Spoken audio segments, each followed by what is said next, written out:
आज तक न्यूज़ के मुअज़्ज़ज़ नाज़रीन अस्सलामु अलैकुम। मुअज़्ज़ज़ नाज़रीन ग्राम, इससे पहले आप इस कहानी की 23 एक साथ सुन चुके हैं।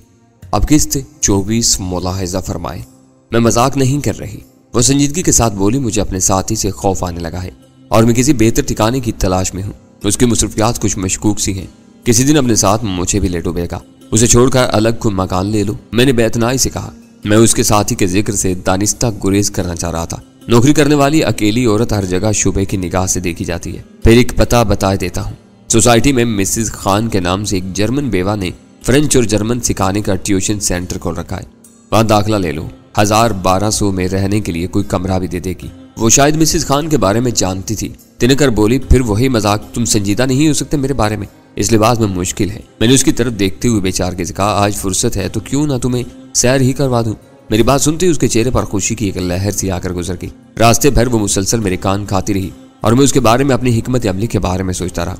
जब गाड़ी इंडस होटल के करीब रुकी तो वो चौंक पड़ी। ये कहाँ ले आए तुम मुझे? इस होटल में सनकी सेठ का एक कमरा मुस्तकिल बुक रहता है। मैंने मुस्कुरा कर कहा, आज इत्तेफाक से चाबी मेरे ही पास है और अगर तुम्हारा सेठ इधर आ निकला। वो मायूसाना लहजा में बोली, उसकी फिक्र न करो। 55 साल की उम्र में जीन्स और टी शर्ट पहनकर छोकरा बना फिरता है, लेकिन बिल्कुल बेजरर है। 20 साल की लड़की से दूसरी शादी करके फंस गया है। उसे शाम को घर से अकेला निकलने ही नहीं देती। शाम में यहाँ उसकी आमद का कोई खतरा नहीं। मैं उसके हमरा होटल में दाखिल हुआ तो अमले के शनासा चेहरों ने खलीकाना मुस्कुराहट के साथ इस्तकबाल किया। मैंने कमरे में पहुंचकर इंटरकॉम पर मैनेजर से बात की और थोड़ी ही देर में वो बेचारा पुराने अखबारी कागज में लिपटी हुई क्वीन एन स्कॉच की मैग्नम साइज बोतल ले आ पहुंचा। मैनेजर के जाते ही रक्षी भड़की थी। सबसे पहले उसने स्कॉच की तेज बू से नफरत जाहिर करके मुझे बोतल से बाज रखना चाहा, लेकिन मैं बाज आता नजर न आया तो उसने तोहन करहन मुझे पीने की इजाजत दे दी, लेकिन खुद दूर जा बैठी। मैंने उसके इनकार की परवाह किए बगैर 2 गिलासों में डबल पैग अंडेल कर बर्फ के कतले डाले तो वो तशवीश से ज्यादा निगाहों से मुझे देखती रही। फिर मेरे इसरार पर उसे पीनी ही पड़ी। जिस अंदाज में उसने गिलास से पहला घूंट लेकर अपने लब तर किए, उससे जाहिर हो रहा था कि वो अनाड़ी नहीं थी। गालबन वो पीकर बहकने के खौफ से परहेज करना चाह रही थी। ये नुक्ता जहन में आते ही मुझे अकल आ गई। छोटे छोटे घूंट उसके मैदे में उतरते रहे। वो खामोश बैठी रही। उसके बचरे से फिक्रमंदी के आसार हावीदा थे। ये मैनोशी का मुसलमा असूल है कि फिक्र और जहनी दबाव की सूरत में नशा कुछ ज्यादा ही सर चढ़कर बोलता है। लिहाजा उसका पहला घूंट खाली हुआ तो वो सरूर में आ चुकी थी। उसने फतेहमंदाना निगाहों से मेरी तरफ देखकर मुझे अपना गिलास खाली करने के लिए ललकारा और फिर दूसरा गिलास बनाने में मसरूफ हो गई। उसकी आंखों में खुमार उतरने लगा। पहले आवाज भारी हुई, फिर जुबान पर लुकन तारी होने लगी। तीसरा गिलास उसने झूमते हुए तैयार किया और उसमें से पहला घूंट लेते ही उसका सर बेख्तियार मेज पर टिकता चला गया। मैंने उसकी ज़हनी कैफियत का अंदाजा लगाने के लिए उससे चंद बेमकसद सी बातें की और यह अंदाजा हो जाने के बाद कि उसका जहन हर गिरफ्त से आज़ाद हो चुका था, मैंने अचानक ही मतलब की बात छेड़ दी। मेरी जुबान से सिकंदर अली का नाम सुनकर उसने मेज पर से सर उठाए बगैर अपना दाहिना हाथ फिजा में लहराया और लड़खड़ाते हुए शिकस्ता लबो लहजे में बुड़बुड़ाने लगी। मुश्किल उसकी उस जहनी रूह को मोड़ने में कामयाब हो सका। उसने तीसरे गिलास में से मजीद कुछ सियाल अपने मेदे में अंडेला और मेरे सवाल के जवाब में वो हिचकी लेकर हंस पड़ी। उसकी उखड़ी उखड़ी हंसी थमी तो उसने किसी अंधे की तरह टटोलते हुए गिलास की तरफ हाथ बढ़ाया, जो मैंने आहिस्तगी से परे रख दिया।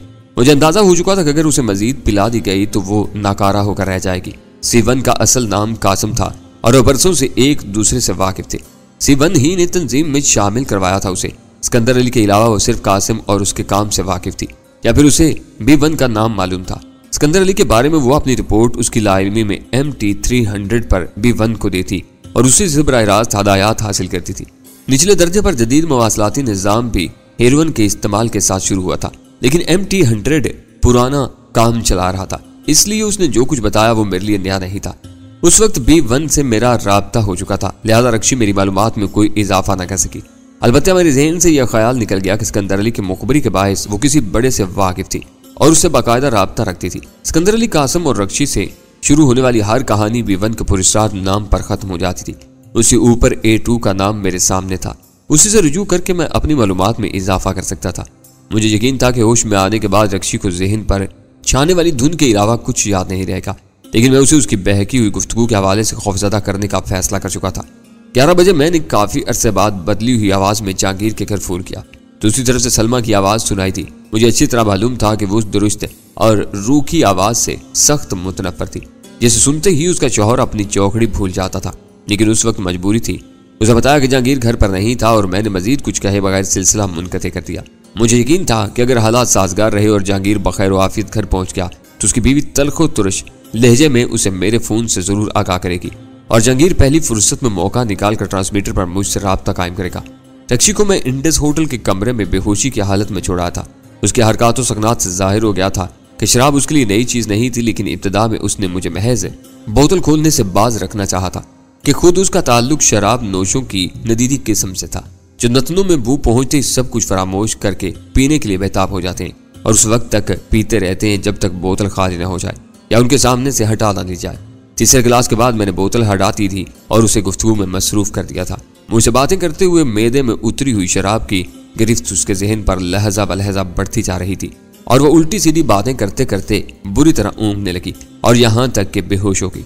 वो कुछ अर्सा पहले मुझसे टकराई होती तो शायद उससे हासिल होने वाली मालूमात मेरे लिए सनसनीखेज साबित होती, लेकिन उस मरले की मदहोशी की ज़ात मेरे लिए ज्यादा सूदमंद साबित नहीं हुई थी। मैं उसकी गहरी नींद सो जाने तक वहां रुका रहा, फिर बाहर निकला। दरवाजा लॉक करके चाबी मैंने दरवाजे और फर्श की दरमियानी खला से अंदर सरका दी ताकि होश में आने के बाद रक्षी खुद को उस कमरे में पाकर दरवाजे का रुख करे तो चाबी उसकी निगाह में आ जाए और वो कोई गैर मामूली सूरत हाल पैदा किए बगैर खामोशी से वापस लौट जाए। वापस लौटते हुए मैंने एहतियातन मैनेजर को बता दिया था कि मेरी दोस्त कमरे में आराम कर रही है और अगर वो मेरी वापसी से पहले लौटना चाहे तो उसे टैक्सी मंगवा दी जाए। मैनेजर पर मैंने अपनी वापसी का जिक्र महज इस मसलहत के तहत किया था कि कहीं वो रक्षी को परेशान न करे। A2 से राब्ते का वक्त रात 1 से 3 के दरमियान तय किया गया था, मगर उस फोन नंबर के बारे में मेरा ज़हन मुसलसल उलझन का शिकार था। मैंने सोचा कि क्यों ना मुकर्रर वक्त से पहले एक बार फिर उस नंबर को आजमाया जाए ताकि ये मालूम हो सके कि 1 बजे से कबल उस नंबर पर किसका शरफ हासिल होता है। मैं लाहौर का नंबर मिलाया जो पहले सिकंदरली की टायरी में से और फिर B1 से मिला था, तो मुझे खासी देर तक इंतजार करना पड़ा। चौथी घंटे के बाद रिसीवर उठाया गया और उस पर नींद में डूबी हुई वही उमर रसीदा आवाज उभरी जो मैं उस नंबर पर पहले भी सुन चुका था। जरा मंजूर साहब को बुलवाते। मैंने ख्वाबनाक निस्वानी आवाज सुनते ही कहा, यहाँ कोई मंजूर साहब नहीं होते। उस औरत की आवाज में उकताहट होत कर आई, फिर जो भी मर्द हो उसे बुलाते। मैंने उसकी बात मुकम्मल होते ही कहा, मुझे अंदेशा था कि कहीं वो फौरन ही सिलसिला मुनक़ते न करते। उस वक्त मैं उससे कदर तफसीली गुफ्तगू करना चाह रहा था। यह नंबर गलत है, यहाँ कोई मर्द नहीं है। औरत की आवाज में उकताहट और बेजारी बढ़ गई। मैंने नंबर दोहराया तो उसकी आवाज में बेजारी के साथ हल्की सी हैरत भी ऊपर आई। नंबर यही है, शायद सुनने या बताने में गलती हुई होगी। तुमने उस वक्त मेरी नींद खराब करके मेरे साथ जुल्म किया है। मेहरबानी करके अब मुझे तंग न करना। मैं बीमार हूँ, दोबारा उठना पड़ा तो मेरी हालत बिगड़ जाएगी, लेकिन मुझे मंजूर साहब से बहुत जरूरी काम है। अनारकली में उनकी जूतों की दुकान है। मैंने एहतियाज अमेज़ लहजे में कहना चाहा, लेकिन चिड़चिड़े अंदाज में मेरी बात काट दी गई। मंजूर नजूर कोई नहीं रहता यहाँ, एक बारी बता दिया है, शरीफ बंदे हो तो समझ जाना चाहिए। और इसके साथ सिलसिला मुनक़ता कर दिया गया। मैंने भी पुरख्याल अंदाज में रिसीवर क्रैडल पर रख दिया। मेरे लिए ये तजुर्बा हैरतनाक था। औरत का लबो लहजा कती फितरी था। उसकी बिना पर यह सोचा भी नहीं जा सकता था कि वो झूठ बोलती होगी। बीमारी के बारे में भी उसे झूठ बोलने की कोई जरूरत नहीं थी। अगर वो खुद ही A2 थी तो उसकी आवाज में बेजारी और चिड़चिड़ेपन के बजाय तहकमाना वकार होना चाहिए था। फिर सबसे बड़ी बात यह थी कि वो रात के 11:15 बजे ही गहरी नींद सो रही थी, जिसकी तस्दीक उस बात से होती थी कि रिसीवर चौथी घंटे के बाद उठाया गया था। उसके बयान के मुताबिक फोन उसके बिस्तर से इतनी दूर था कि कॉल रिसीव करने के लिए उसे बिस्तर छोड़कर आना पड़ा था। अगर वो खुद ही A2 थी या किसी तरह से उससे वाबस्ता थी तो उसूली तौर पर उसे फोन अपने सरहाने रखकर सोना चाहिए था ताकि अहम पैगामात बिला तवक्कुफ वसूल कर सके। वो तो उनमें से मालूम हो रही थी जो रात गए कॉल वसूल करने के बजाय कनूदा ज़हन के साथ उस उम्मीद पर बिस्तर में दुबके रहते हैं कि फोन करने वाला तवील इंतजार से उकताकर खुद ही सिलसिला मुनक़ते करते। बहरहाल उस ताज़ा तजुर्बे ने मेरे पिछले मुशाहिदे की तस्दीक कर दी थी और 1 बजे के बाद फोन करके मैं उस पुरस्कार मामले में कोई हतमी राय कायम कर सकता था। लेकिन 1 बजने में खासी देर थी और मेरे पास एक और काम मौजूद था, लिहाजा मैंने उसी को निपटाने का फैसला कर लिया। सिफन का फोन नंबर वैसे तो मुझे सिकंदरली की टायरी से मिल ही गया था, लेकिन रक्षी ने अपने किसी दोस्त की रहायशगाह के हवाले से वही नंबर मुझे बताया था। रक्षी को मैं इंडस होटल के कमरे में मकफिल करके आया था। मुझे उम्मीद नहीं थी कि वो 4-5 घंटों से पहले होश में आकर होटल छोड़ने के काबिल हो सकेगी। उस एतबार से उस घर में C1 को मौजूद होना चाहिए था और मैं रक्षी के साथ उसे भी सबक देने का इरादा कर चुका था। लिहाजा मैंने C1 का नंबर घुमा डाला। हेलो। दूसरी तरफ से फौरी तौर पर जवाब मिला था और आवाज यकीनी तौर पर C1 की थी, लेकिन मैं उस पर जाहिर नहीं करना चाह रहा था कि मैंने उसे पहचान लिया है। तुम कासिम ही बोल रहे हो ना? मैंने अपनी आवाज तब्दील किए बगैर तंजिया लहजे में सवाल किया। लाइन पर लहजा भर के लिए सुकूत छा गया। मेरी छठी हिस्स कह रही थी कि उसने भी मेरी आवाज पहचान ली थी। लेकिन मखमसे में पड़ गया था कि मुझ पर उसका इजहार करे या ना करे। मैं अपनी जगह मुतमईन था क्योंकि उस वक्त गुफ्तगू रक्षी के हवाले से होना थी। तुम्हें ये नंबर किसने दिया है? तवक्कुफ के बाद सवाल किया गया। तुम्हारी माँ ने, उसके अलावा और कौन दे सकता है? मैंने तंजिया लहजा में कहा। ओह, उसकी आवाज में इस्तराब की एक हल्की सी लहर थी। कहाँ है वो? होना तो उसे किसी कूड़ा घर में चाहिए था, लेकिन मैं उसे एक होटल में बंद कर आया हूँ। मैंने ज़हरीले लहजे में कहा। शराब की आदि जरूर है, लेकिन उसे हजम करना उसके बस से बाहर है। मालूम होता है मैदे की बजाय सारी उसके दिमाग ही में पहुंचती है। शायद तुम्हें अंदाजा नहीं कि इस तरह तुम एक जुर्म का इर्तिकाब कर बैठे हो, उसने कहा। उसकी अपनी जिंदगी भी मुजरमाना ही है। मैंने उसे बंद कर दिया तो कौन सा गजब हो गया? तुम चाहते क्या हो? उसकी आवाज में तशवीश पैदा होगी। फिलहाल मकसद सिर्फ इतना था कि तुम्हें उसके हशर से आगाह कर दूं। मैंने जहरीले लहजे में कहा। तुमने उसे किस मकसद से मेरे पीछे लगाया था? किसके लिए काम कर रहे हो तुम? उसकी आवाज उलझन अवेज होगी। तुम्हें कोई बड़ी गलतफहमी हुई है। मुझे क्या जरूरत थी तुझे तुम्हारे पीछे लगाने की? मैं तो तुमसे वाकिफ भी नहीं हूँ। ये सब तुम किस बिना पर कह रहे हो? अपनी तरफ से कुछ नहीं कह रहा। उसने नशे की हालत में कुछ इंकशाफात किए थे जिनसे मुझे मालूम हुआ कि वो तनिस्ता मेरे पीछे लगी हुई थी ताकि मेरी जुमला सरगर्मियों से किसी को बाखबर कर सके। फिर तो उसने ये भी बता दिया होगा कि वो तुम्हारी सरगर्मियों की इतला किसे देती। उसकी आवाज में उम्मीद की हल्की सी किरण ओद कर आई। वो तुम्हारे बारे में बता चुकी थी। उसके बाद ये सवाल मेरे लिए बेमानी था। फिर वो किसी बाजपुस के काबिल नहीं थी। नशे की रोह में खुद ही बोले जा रही थी। औरत जात न होती तो शायद मैं तशद्दुद के जरिए चंद ही मिनट में उसका सारा नशा हिरन कर देता। अगर वो बहक गई थी तो उसकी गुफ्तगू लाजानी रही होगी। उसकी बिना पर तुम उसे हबस बेजा में नहीं रख सकती। उसका लहजा नर्म और मुसाहलत अमेज था। मेरा मशवरा है कि उसे रिहा कर दो। मैं देखूंगा कि उसने तुमसे क्या बकवास की है। मेरा मकसद भी यही था। मैंने मकाराना लहजे में कहा। कमरा मकफिल करके मैं चाबी कमरे में ही डाल आया हूँ। होश में आने के बाद वो खुद ही लौट आएगी, लेकिन दोबारा उसने मेरा रुख किया तो मैं कोई राहत नहीं बरतूंगा।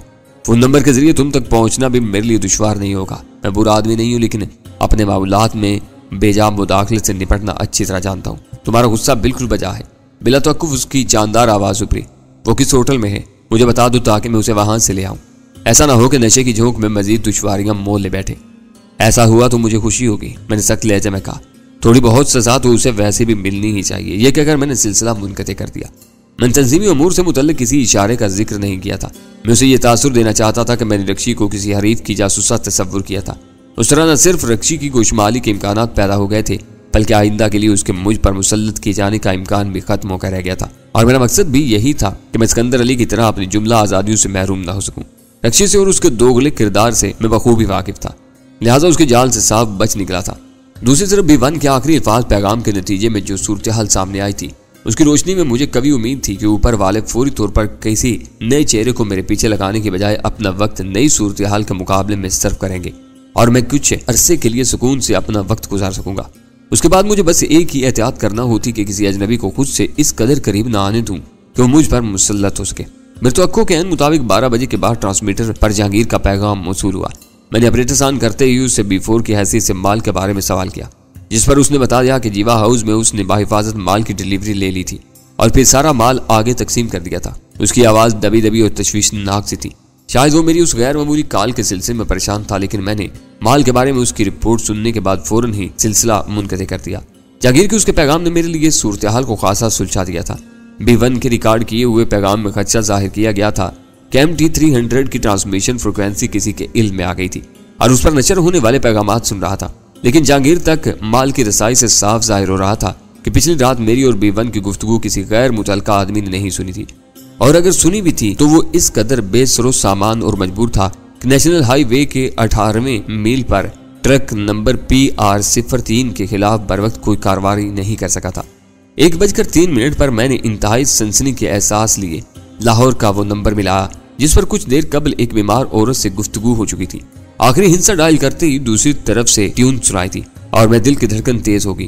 कुछ देर कबल खुद को बीमार और मजबूर जाहिर करने वाली मुकर्रर वक्त पर अपनी बीमारी की फारमोशी के हदायत और पैगामात जारी करने के पुरस्कार काम में मसरूफ रही थी। थोड़े से तवक्कुफ के बाद मैंने दोबारा नंबर मिला तो दूसरी घंटी बजते ही रिसीवर उठा लिया गया। फिर मेरे कान में एक मर्दाना आवाज गूंज उठी जिसमें तहक्कुम का अंदाज नुमाया था। मुझे A2 से बात करनी है, मैंने झिझकते हुए कहा। उसके बारे में मेरा पहला तासुर यह था कि वो मर्जी के बगैर कोई बात रूनुमा होने पर फौरन ही भड़क जाने का आती रहा होगा। बोल रहा हूँ, वो आवाज दुरुस्त होगी। तुम कौन हो? B4, मैंने जल्दी से कहा। मुझे B1 से हदायत मिली थी कि किसी हंगामी, वो सब मुझे मालूम है। उसे खुश्क लहजे में मेरी बात काटी। इस वक्त फोन क्यों किया है? मुख्तसर अल्फाज में अपना मुद्दा बयान करो, मेरे पास वक्त कम है। मेरी गैर मौजूदगी में B1 का एक पैगाम रिकॉर्ड हुआ था। उसके मुताबिक B1 को शुबा है कि MT300 का राज किसी के हाथ आ गया है और वो फ्रीक्वेंसी मखदूश हो गई है। मुझे राब्ते की कोशिश से मना करके चंद रोज के लिए रिपोर्ट रहने की हदायत की गई है और उस सूरत हाल ने मुझे उलझा दिया है। उलझने की जरूरत नहीं, A2 का लहजा पुरस्कून था, जो कहा गया है वही करो। हालात साजगार होती तुमसे राब्ता कायम कर लिया जाएगा। उस वक्त तक खामोश बैठे रहो, लेकिन आंखें खुली रहनी चाहिए। मैं पूरी तरह मोहतात हूँ, मैंने कहा, लेकिन मेरे साथ अजीब वाकया हुआ है। कल शहर में लिफ्ट लेने के बहाने एक लड़की मुझसे टकराई थी। मैं उसकी तरफ से मशकूक हो गया था, लिहाजा उसके दाम में आया। वो आज फिर मिली थी। मैंने उसकी असलियत मालूम करने की नीयत से उसे स्कॉच पिलवाई तो वो बहक कर बहुत सी सनसनीखेज इंकशाफात करती चली गई। कहानी बनाने की जरूरत नहीं, उसने खुश्क लहजे में मुझे टोका। मुख्तसर अल्फाज में अपनी बात कहने की आदत डालो। शायद वो किसी दुश्मन की आलाकार है। उसने बताया कि सिकंदर अली की निगरानी करती रही थी और अब उसे मुझ पर मामूर किया गया था। मैंने धड़कते दिल के साथ कहा, नाम क्या था उसका? A2 के अंदाज में तुर्शी उदकराई। रक्षी, मैंने कहा। उसने मुझे एक नंबर भी दिया था जिस पर वो किसी दोस्त के साथ रहती है। उसे होटल में सोता हुआ छोड़कर मैं लौटा। फिर मैंने उसके साथी को फोन पर लान तान करते हुए तंबीह की कि अगर रक्षी ने दोबारा मेरा पीछा किया तो उसका अंजाम अच्छा नहीं होगा। वो आदमी लड़की के हरकत से लाइल मालूम होता है। तो वो नशे में बोलने लगी थी। A2 की आवाज में गुस्से के साथ मलाल भी वाज़ेह हो गया। उसे छोड़ दो, वो आज़ाद है। मैंने जल्दी से वजाहत की। होटल का कमरा मकफिल करके चाबी अंदर ही डाल आया हूँ। होश में आने के बाद वो अपनी मर्जी के मालिक होगी। अब तुम उसे भूल जाओ, C1 उसे देखेगा। उसकी आवाज सर्द और मानी खेज थी। PR 039 का क्या रहा? मैं चौंक पड़ा। वो तंजीम में ऊपर के दर्जे पर फाइज था, लिहाजा तमाम सरगर्मियों से पूरी तरह बाखबर मालूम होता था। माल लाने वाले ट्रक का नंबर उसे जुबानी याद था। फिर उसने जिस अंदाज में C1 का जिक्र किया था, उससे जाहिर हो रहा था कि उन दोनों में बराह रास्त राब्ते का भी कोई न कोई जरिया मौजूद था, जिसे इख्तियार करके A2 उस तक अपने अहकामात पहुंचा सकता था। माल पहुंच गया, मैंने जवाब दिया। कल इस बारे में MT300 पर B1 ने तफसीली गुफ्तगू की थी। मुझे डर था कि गुफ्तगू किसी ने सुनी होगी तो ट्रक खतरे में पड़ जाएगा, लेकिन कहीं कोई मुदाखलत नहीं हुई। माल वसूल करके आगे बढ़ाया जा चुका है। गुड, उसका सपाट लहजा रहा। अगर मेरी मालूमात दुरुस्त हैं तो बाहर माल भेजने के लिए आदमी का बंदोबस्त तुम्हारे ही जिम्मा था। कुछ लोग मिले हैं, 2-4 रोज में इंतखाब कर लूंगा। मैंने तफसील से गुरेज करते हुए कहा, इंतखाब मुकम्मल होती तुम मुझे इतला दोगे। उसके अलावा हर सरगर्मी मौकूफ रहेगी। तुम्हें किसी और मामले में मुझसे राब्ता कायम करने की जरूरत नहीं। दूसरी तरफ से रिसीवर रखने की आवाज सुनकर मैंने भी गहरा सांस लेते हुए रिसीवर क्रैडल पर डाल दिया। फोन पर वो मर्दाना आवाज मेरे लिए गैर मुतवक्के साबित हुई थी। उसका मतलब था कि 1 बजे से पहले बात करने वाली औरत अपने घर में किसी मर्द की मौजूदगी के बारे में मुसलसल झूठ बोलती रही थी। ये इम्कान भी था कि वो कोई खराब औरत हो और A2 से उसके मुरासिम की नौयत मशकूक रही हो। बहरहाल ये तय हो गया था कि A2 का नंबर वही था और जरा सी मेहनत से नंबर के सहारे लाहौर के उस पते का सुराग लगाकर उसका खोज निकाला जा सकता था। अगली सुबह के अखबारात में MT300 के हवाले से एक सनसनीखेज कहानी मौजूद थी। खुदकुशी की उस वारदात का ताल्लुक अंदरूनी सिंध के एक जरखेज दही इलाके से था, जहां मिट्टा खान नामी एक बाहैसियत जमींदार ने फौजी हुकाम की कार्रवाई का खदशा महसूस करते खुद को ख्वाबगाह में महसूर करके राइफल के फायर से अपनी खोपड़ी चिकनाचूर कर ली थी। वाकयात कुछ यूं थे कि मिट्टा खान अपने इलाके का बासर और सख्त गिर शागिरदार था। उसने शहर में यूनिवर्सिटी से आला तालीम हासिल की थी, लेकिन अपने जुलानी मिजाज के पीछे नजर वो अपना बेशतर वक्त जागीर पर गुजारता था, जहां उसकी हैसियत किसी मुतलिकुल इनान हुक्मरान से कम नहीं थी। उसके हाथों कुर्ब जवार के लोगों की इज्जत व आबरू हर वक्त खतरे में रहती थी। जब और जिसे चाहता अपनी हवेली में बुला लेता और मनमाने सल्लूक के बाद उसे वापस भेज देता। लोग उसके असर और सूख से ज्यादा उसकी कुव्वत से खाइफ रहते थे, क्योंकि वो लुटेरों और बनवाशों की सरपरस्ती के सिलसिले में खासा बदनाम था। जो लोग उसका हुक्म मानने से इनकार करते वो बहुत जल्द किसी इबरतनाक वारदात का निशाना बन जाते थे। मालो जर से महरूमी के साथ ही उनकी औरतों को असलहे के बल पर सरेआम रुसवा किया जाता और फिर वारदात करने वाले जंगलों में रुपोश हो जाते, जिनका कभी सुराग नहीं मिल सका था। चंद रिपोर्टें पुलिस तक भी पहुंची, लेकिन उनका भी कोई नतीजा बरामद न हो सका। अपनी ताकत के घमंड में मिट्टा खान ने एक गरीब शख्स की बीवी को अपनी हवेली में बजोर ताकत बुलवाया। उसका मर्द रोजी कमाने के सिलसिले में शहर में मुकीम था और दूसरे तीसरे महीने घर आता रहता था। वो औरत 4 दिन गायब रही। बज़ाहिर उसके लवाहिकीन कुर्बजवार के इलाकों में उसे तलाश करते रहे, लेकिन सीना बा सीना फैलने वाली बातें और उनके जरिए बस्ती के हर फर्द को यह मालूमात हासिल हो चुकी थी। उसे मिट्टा खान के आदमी जबरदस्ती उठा कर ले गए थे।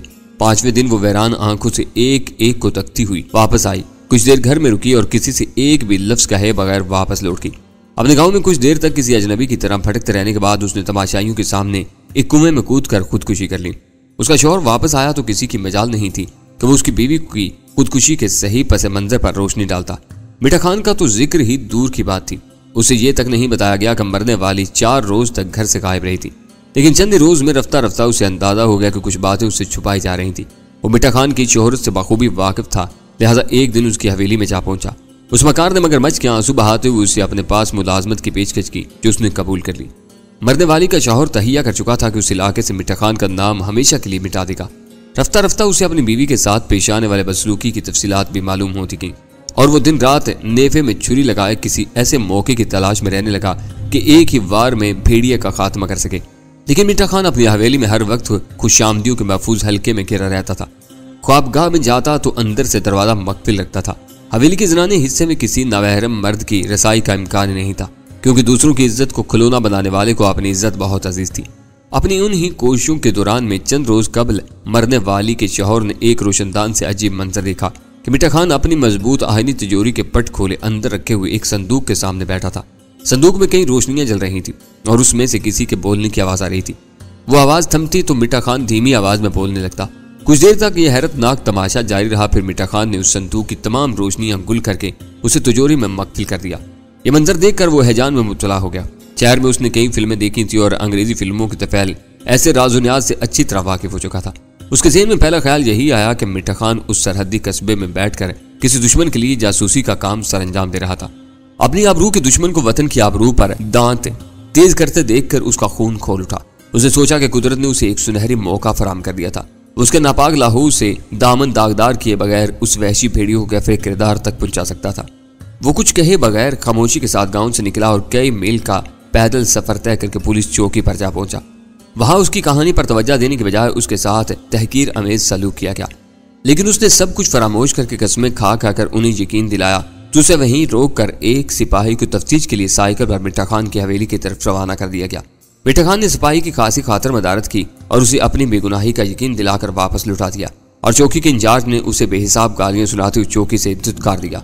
मरने वाली का शौहर मिठा खान के खिलाफ नफरत इंतकाम की आग में सुलग रहा था, लेकिन ये जानता था कि अब उसे अपने गांव में कहीं भी पनाह नहीं मिल सकेगी। मिठा खान को सिपाहियों के जरिए मुखबरी करने वाले के नाम का इल्म हो गया था। उसके खूनख्वार जानिसार चप्पे चप्पे पर उसे तलाश करते फिर रहे थे।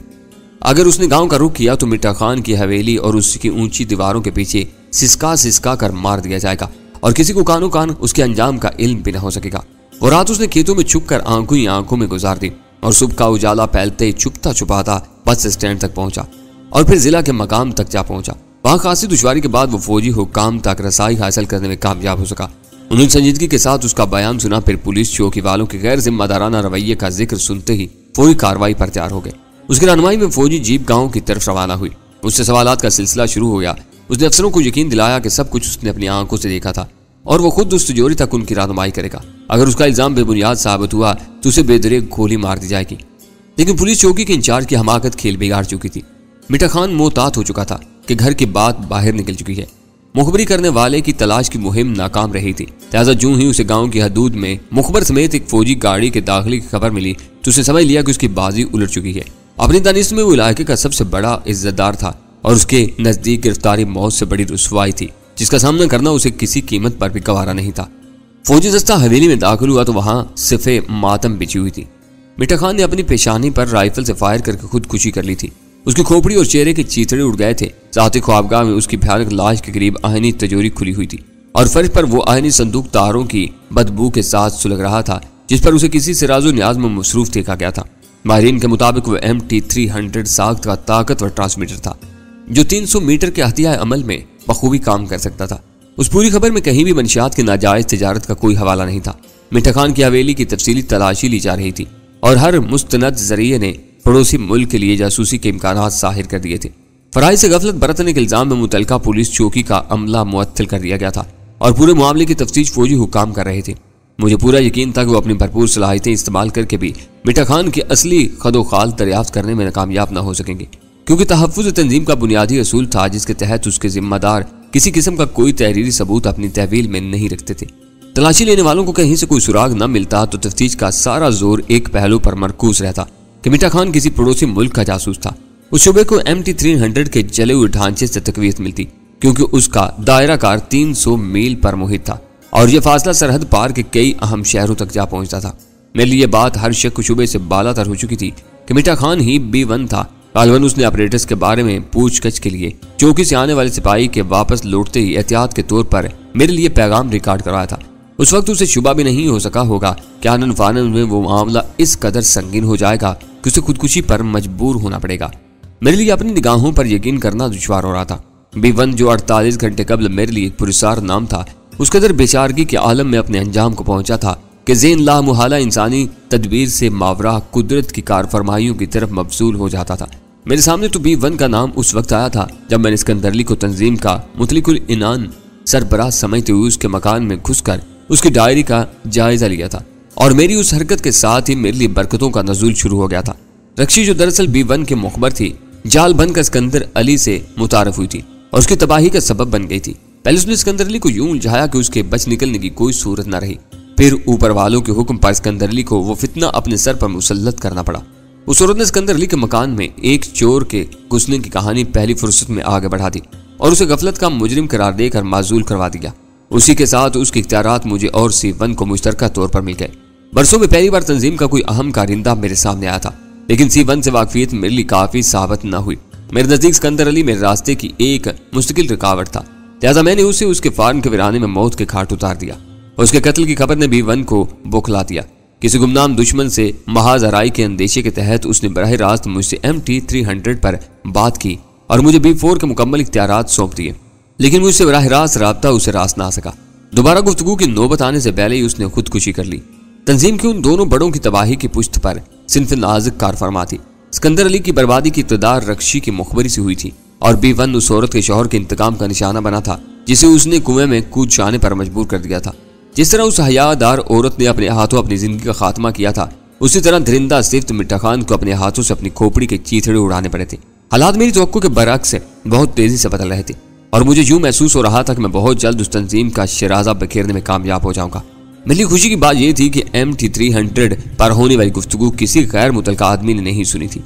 B1 ने अपनी गफलत और बेहतियाती पर पर्दा डालने के लिए गुफ्तगू सुने जाने का उज़र तराशा था ताकि अपने बेरहम हरकारों के हाथों मुखबर की गिरफ्तारी तक MT-300 का इस्तेमाल तर्क करने का जवाब पैदा कर सके।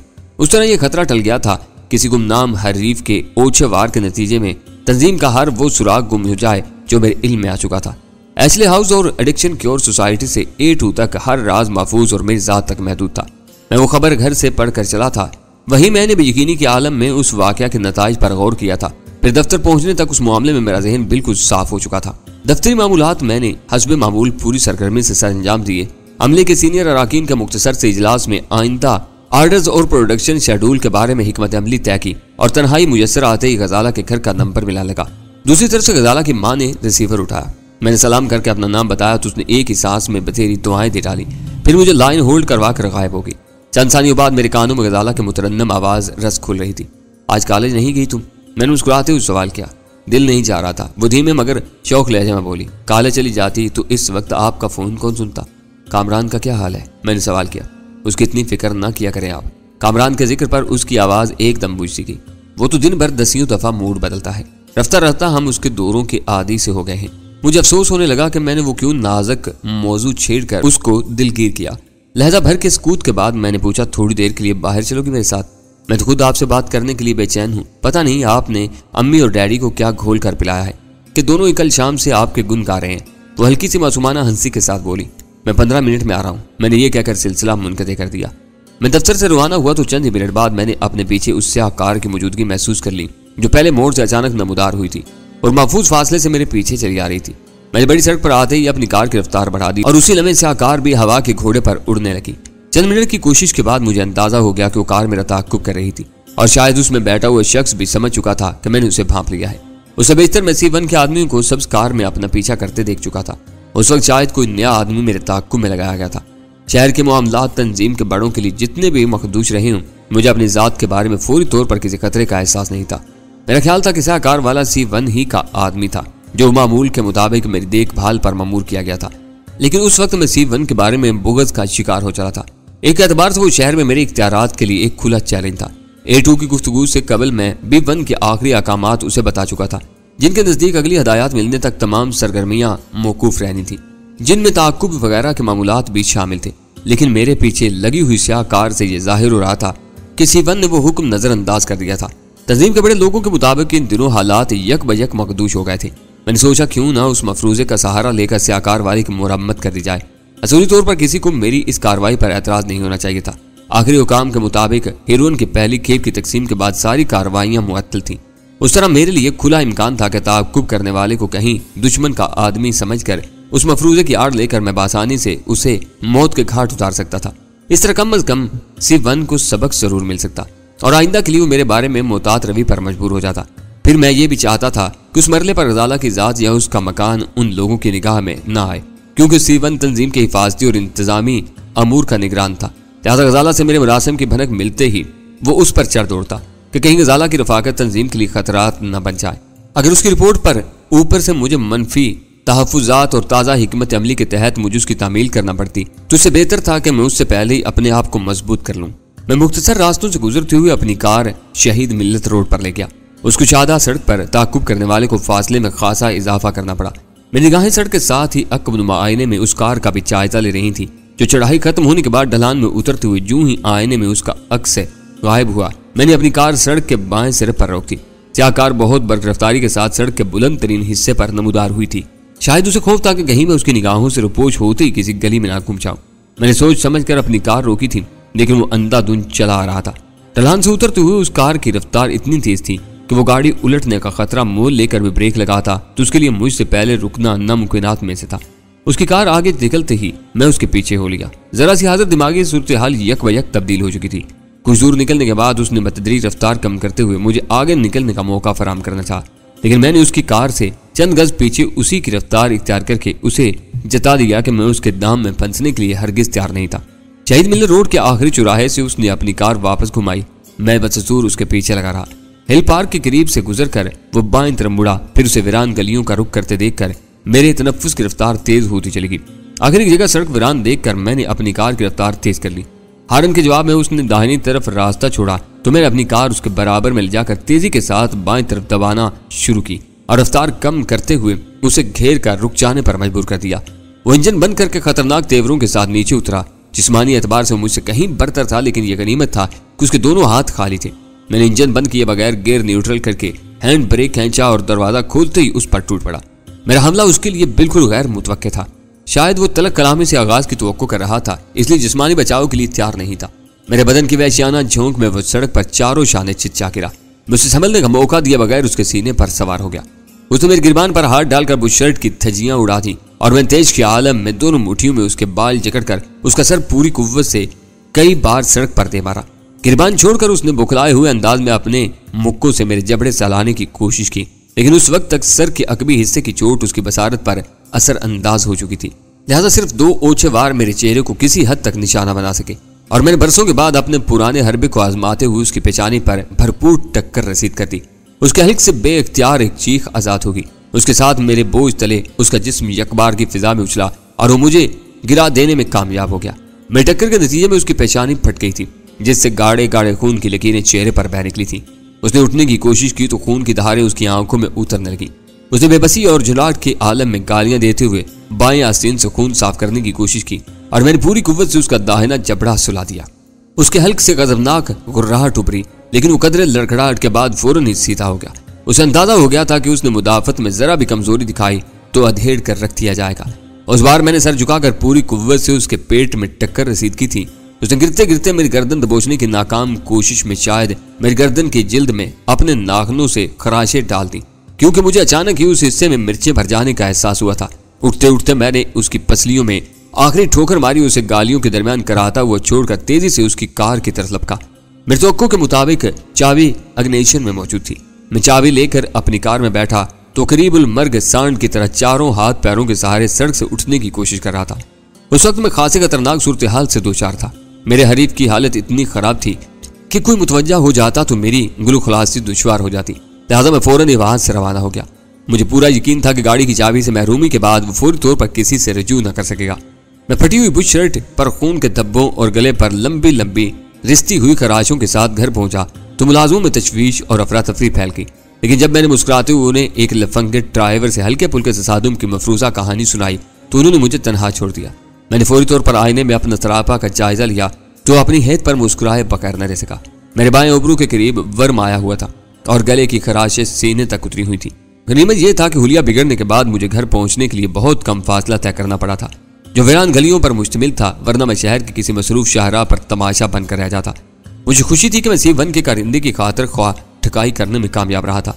अब मुझे इंतजार था कि उसके अंजाम से वाकिफ होने के बाद C1 अपने रद्द-ए-अमल का इजहार किस तरह करता है।